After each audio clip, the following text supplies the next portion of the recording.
Hello, good people of the snow. This is Ben with a look at current snowpack conditions and what you might expect for this coming weekend. Remember, this information isn't meant to replace the daily forecasts. Read the forecasts for the most up-to-date report on conditions.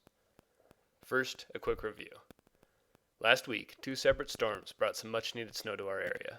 These storms generally favored the northern and western portions of our forecast zones where over 2 feet of snow fell. The mountains above the Wood River Valley picked up 8 to 12 inches in this time frame. In the period leading up to these storms, a string of cold days and nights, accompanied by moist air hanging in the valleys, deposited a widespread layer of large, feathery snow crystals known as surface hoar. This layer has been observed across our entire forecast area, stretching from Banner Summit up north all the way south to the mountains above the Wood River Valley, and west into the Soldiers. The character of the snowpack varies wildly across our forecast zones, but right now, this layer is a disturbing constant. In addition to our surface hoar problem, large sugary grains of depth hoar can be found in areas that held snow prior to the Thanksgiving storms, like the Sawtooth, Western Smokies, White Clouds, Boulders, and Banner Summit area. Both of these weak layers create conditions where avalanches may be triggered days to weeks after the last snowfall.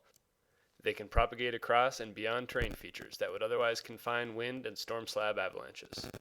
Unsurprisingly, when our weak snowpack was hit by last week's storms, it dealt with the load about as well as a narcissist deals with criticism.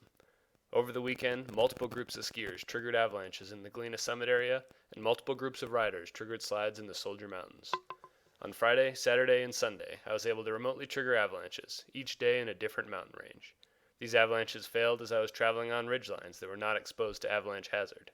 To the best of our knowledge, all of these human-triggered avalanches failed on the surface hoar that was buried on December 7th. In addition to the human-triggered avalanches, we observed many large natural avalanches that failed during these storms. Many of these avalanches failed on our widespread layer of surface hoar, but large avalanches that appear to have failed on depth hoar near the ground were observed in the White Clouds, Sawtooth, and Boulder Mountains.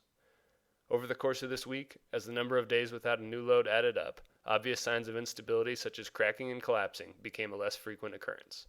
Unfortunately, the types of weak snow that we are dealing with take a long time to heal, and the possibility of triggering avalanches on these layers remains.